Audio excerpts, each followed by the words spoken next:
On the banks of the mighty Arkham River, under the cover of her cloak, Lavinia engages in magical rituals, seeking to heal her mother, who is suffering from a devastating illness. The mysterious whispers of her spells are abruptly cut off by the appearance of Ward, a hydrologist, who discovers her immersed in her incantations. Amidst hurried introductions, he reveals that his visit is due to assessing the river for a hydroelectric power project. Although Lavinia tries to dissuade him from staying, she can't help but be intrigued by his knowledge of the arcane. As he departs, Ward gives her directions to reach the valley, and she heads home riding Comet, her faithful horse. Upon her return, her father, Nathan, greets her with a scolding for not wearing a helmet or riding boots. On the porch, her mother, Teresa, expresses her distress over the absence of her son. Lavinia heads to the stable, finding there her brother Benny and the dog Sam. She urges them to get ready for dinner, commenting on how peculiar she found her encounter with Ward. As she makes her way home, Lavinia notices her other brother Jack, deeply engrossed near the garden well. He murmurs that if he stares at the sky long enough, he can make out stars in its depths. During dinner, Lavinia expresses her dissatisfaction with the taste of homemade food, missing the quick options available in the city. Meanwhile, Teresa voices her concern about the possibility that the weak internet signal in their new rural home might cause them to lose clients. After dinner, Teresa and Nathan allow themselves a moment of tranquility on the veranda, savoring the peace of the countryside after so long in the city. They decide to retire to their room to enjoy some more personal time, while Benny stays in the living room watching a video. Suddenly, a glass resting on the table begins to vibrate violently, disturbing the stillness of the night.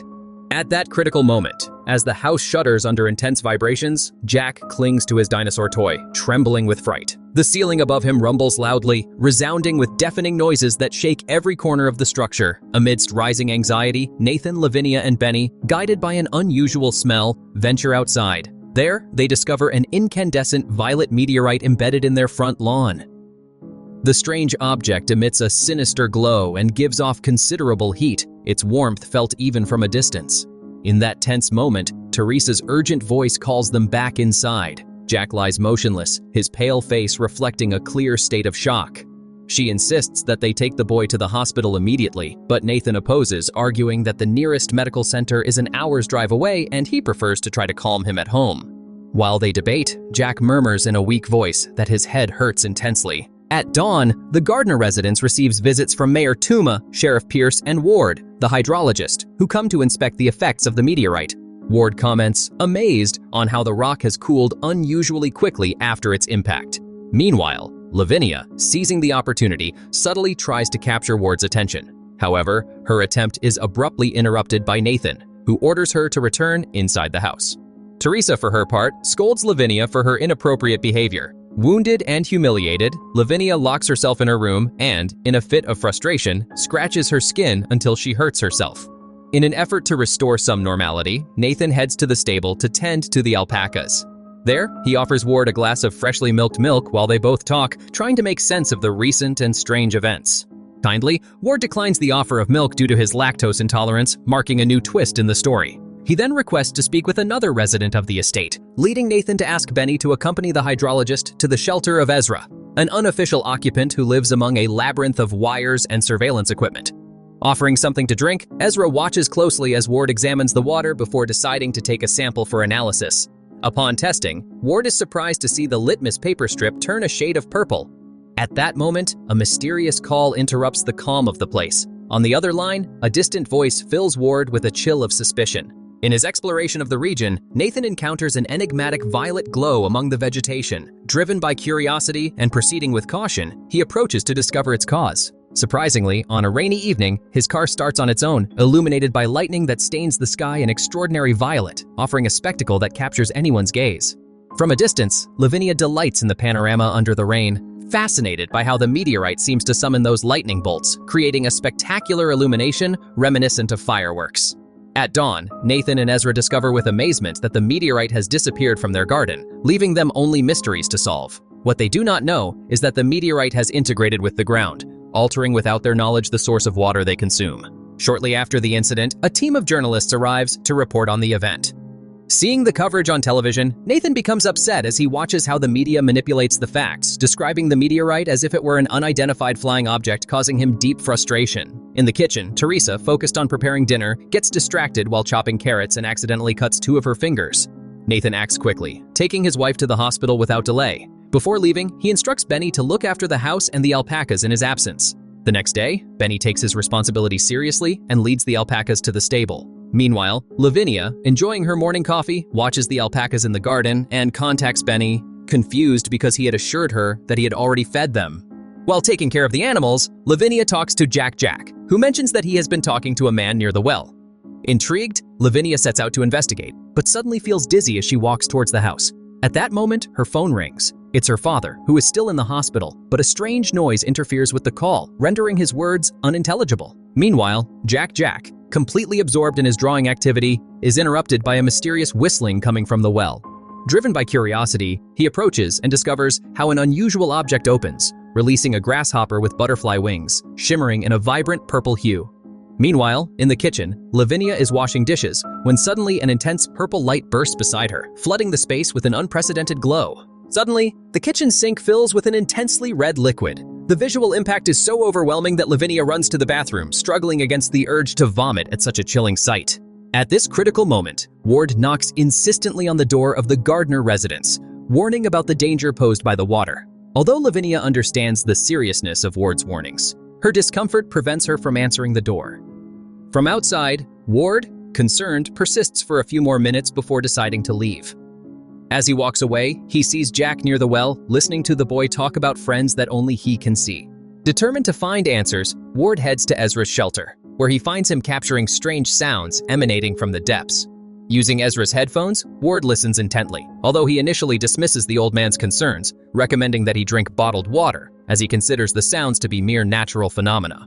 Meanwhile, Nathan and Teresa return home and nearly encounter a mysterious creature that resembles a feline with glowing eyes. Teresa, alarmed, tries to contact her children but receives no response. Outside, Jack is captivated by a purple glow emerging from the well, a phenomenon that also attracts the curiosity of Sam, the family dog. Moved by a mix of interest and caution, the animal approaches the light and suddenly barks loudly before disappearing without a trace. Meanwhile, inside the house, Lavinia, still affected by her earlier discomfort, goes up to Benny's room only to discover that the young man's laptop is experiencing failures. Benny finally appears, recounting how he got lost in the garden while looking for Sam since early morning. Just then, the sound of the phone cuts through the silence of the dining room. He and Lavinia rush to answer, but unsettlingly, there's no response from the other side of the line. Almost simultaneously, a series of flickers in the house lights envelops the siblings in an atmosphere of growing anxiety, wondering about Jack's whereabouts.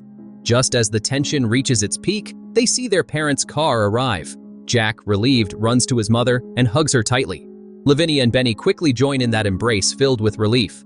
Nathan, visibly worried, scolds the siblings for not taking care of Jack outside. Lavinia tries to recount to her father the strange incidents with the calls and the abnormal phenomena that have been occurring, but Nathan, distracted and unresponsive, continues to scold Benny for supposedly neglecting the alpacas. Benny defends his diligence, but his father, impatient and uninterested in what he considers trivial excuses, leaves annoyed. Later, in an attempt to relax, Nathan encounters a disturbing gelatinous mass in the shower drain. As he tries to catch it, the substance slips through his fingers, leaving behind a disgusting trail. Disturbed, he complains to his wife about the unsettling discovery and suggests calling a plumber. The next day, while harvesting tomatoes and peaches in his garden, an annoying itch takes over his skin. Upon tasting one of the fruits, he discovers, to his frustration, that they are inedible, which aggravates his irritation and bewilderment. Teresa's frustration is evident. The intermittent internet connection severely interferes with her work, pushing her to the edge of desperation. With an urgent voice, she pleads with Nathan to find an immediate solution. Overwhelmed by his own discomfort, Nathan throws the fruits into the trash bin, channeling his frustration in each abrupt gesture. In an attempt to calm down, he turns on the television and lets himself be carried away by the flow of news. However, an unexpected image in the screen's reflection catches his attention. His skin begins to develop scales, an alarming side effect of having been in contact with contaminated water. Meanwhile, in another corner of the house, Jack finds his father deeply asleep, with a distorted video playing on the screen, tinted in purple hues that fill the room.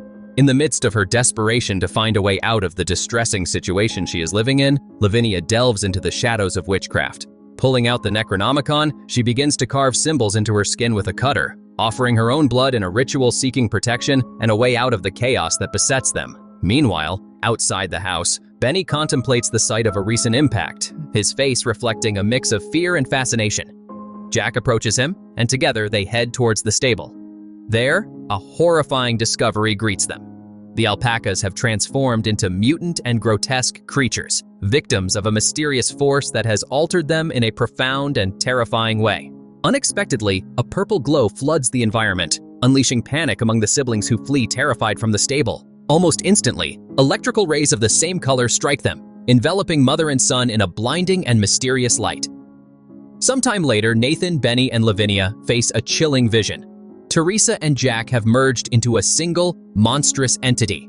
Consumed by fear, Benny desperately tries to contact the hospital, but the absence of a phone signal frustrates his attempt. Faced with the critical situation, Nathan decides to take them in his car, but the next day he encounters a new setback. His vehicle refuses to start. Upon inspecting the exterior, Nathan is astonished to discover that mysteriously, overnight, purple flowers and plants have sprouted, covering the vehicle and its surroundings. Inside the home, Lavinia finds her mother in a state of intense convulsions, her figure beginning to gruesomely merge with that of Jack. To protect them from the sunrays that cause them agony, Lavinia, along with Benny and Nathan, move the combined entities to a more sheltered corner of the second floor. There, Teresa and Jack produce sounds that baffle and alarm everyone. Consumed by anger, Nathan grabs his shotgun and heads to the barn, where he sees that the alpacas have also undergone a horrific transformation. Overwhelmed by disgust and helplessness, he shoots the animals to end their misery. Then, he returns to the house and asks Lavinia and Benny to give him a moment of privacy to be with his wife. With a kiss full of tenderness and desperation, he promises Teresa that he will find a solution. After a fruitless meeting with a mayor who showed indifference, Sheriff Pierce contacts Ward, a hydrology specialist,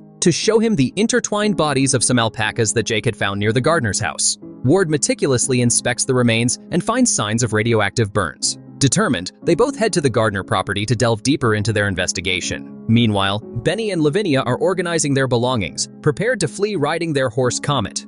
However, their plans are complicated when Comet, whose eyes emit a disturbing purple glow, runs away alone. At that moment, Benny hears his dog Sam and, ignoring Lavinia's pleas, rushes towards the well following the barking. Determined to rescue Sam, Benny descends into the well, but a purple light begins to envelop him and, enigmatically, he vanishes. Driven by despair, Lavinia is taken by Nathan to a room where he asks her to take care of Teresa. Afterwards, with a disturbing calmness, he retreats to watch television, seeking a semblance of normalcy amid the chaos engulfing them. In the room, Lavinia encounters a horrifying vision.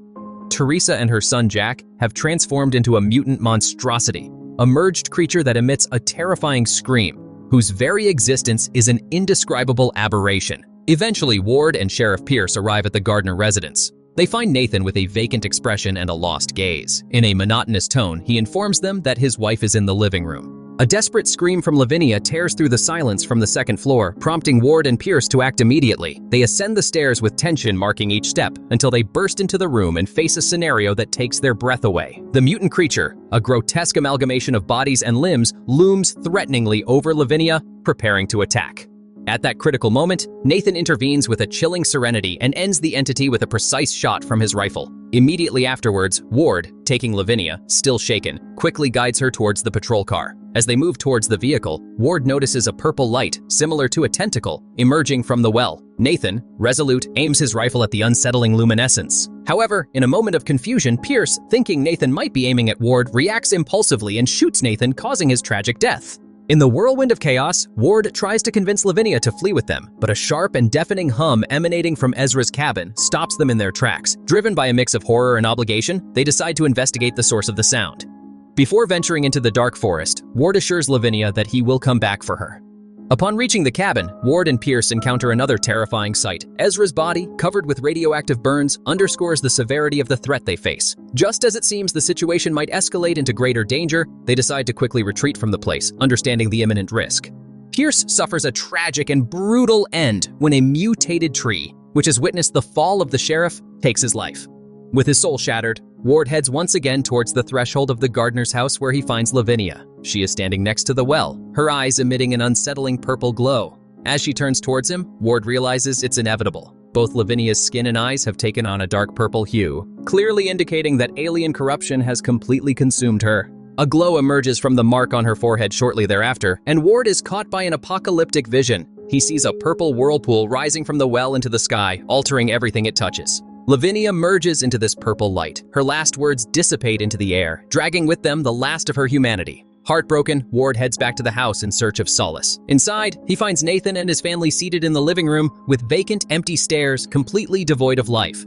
As the purple light engulfs everything, Nathan rises and lunges at Ward. In a desperate attempt to save himself, Ward flees to the wine cellar where he hides. The purple light intensifies, consuming the property and leaving Ward as the sole survivor in a now arid and desolate environment. After the disaster, Ward approaches the well and discovers that the landscape has lost all color, submerged in spectral gray tones. Years later, an aged Ward stands atop a dam built where the Gardner property once was. He wishes the waters to be deep enough to bury the memories of that past, but he promises himself never to drink from them, preserving the memory of the night when the color from space descended upon the earth, forever altering his existence.